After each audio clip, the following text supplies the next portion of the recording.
Teddy Bridgewater. He's got the Jets. Efficient, will not turn the ball over. Bridgewater's been a top 12 fantasy quarterback so far this season. He is outscoring guys like Dak Prescott. He's outscoring Josh Allen and Aaron Rodgers so far.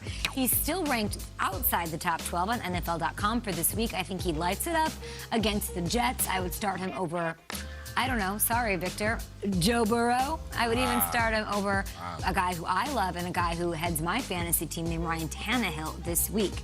At running back, Kenyan Drake gets the Dolphins. Josh Jacobs still isn't practicing. Drake next man up.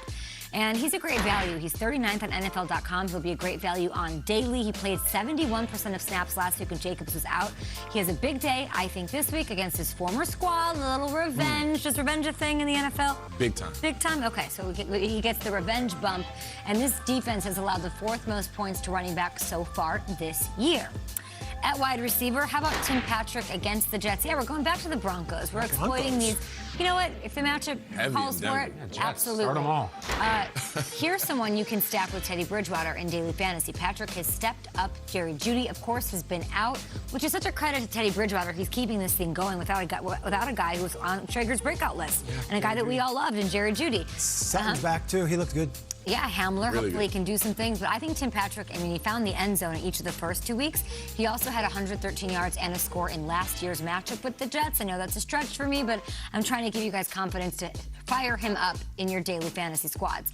Another wideout, how about speedster Christian Kirk? I give Rondale Moore all the love. Kirk's got the Jaguars. I love this matchup. Jacksonville secondary. You just have to exploit it while you can. The Titans, the Falcons, the Jets, keep doing it. They've gotten picked apart this year. Kirk's averaged over 60 yards and a touchdown a game so far. I think he could have a big day in this dynamic Cardinals offense. And finally, at tight end, Jared Cook. Talked about him a little bit last week on game day morning. The Chiefs have allowed over 90 yards a game to the tight end position so far this year. People always don't want to start Jared Cook, but he always gets chances. Ranking third on the Chargers in targets so far. I think he can exploit this matchup against this defense. I would start him this week if you are streaming. He's probably one of the best values at the tight end spot. Okay, taking a look at the full list here. Got a quarterback for you in Teddy Bridgewater. I would add Daniel Jones as well. We slept about him. I slept about him yesterday. I slept in the sleeper segment. Talked about Daniel Jones and his matchup against the Falcons. Kenyan Drake, Tim Patrick, Christian Kirk, and Jared Cook, who should cook against the Kansas City Chiefs, who will be cooking barbecue in those parking lots. Nice. Kyle. All right, so I spent a second-round pick on Josh Jacobs. I was very excited about him. And I'm smart now. I'm responsible. I stayed sober enough in my draft to, remember I got to get my handcuffs, because sometimes you forget. So I draft Kenyan Drake in, the 15th round. Josh Jacobs goes down. No problem. Kenyan right into the starter.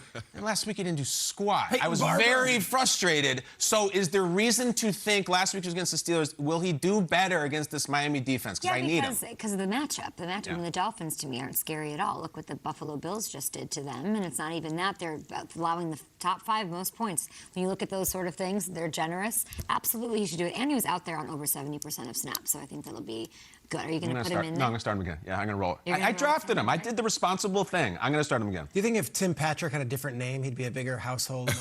Tim Patrick doesn't sound like an NFL wide receiver. That's my take on this. Tim Patrick? Sounds like a tight end name. It does. Tim Patrick. It sounds like a left guard. Yeah, or an actor. Tim My mom always Patrick. told me never trust a man with 2 first names. Okay. Is that right? There's something about him. You don't trust LeBron James? I don't. But I do trust Jared Cook, and I'm actually going to give you kudos for picking Jared Cook as a receiver this. Why am I giving you kudos? Because you actually did something good. You actually chose someone that's a viable option, that's a tight end that people love, and Justin Herbert's going to go to him a ton, and he's a good pickup for guys out there in fantasy.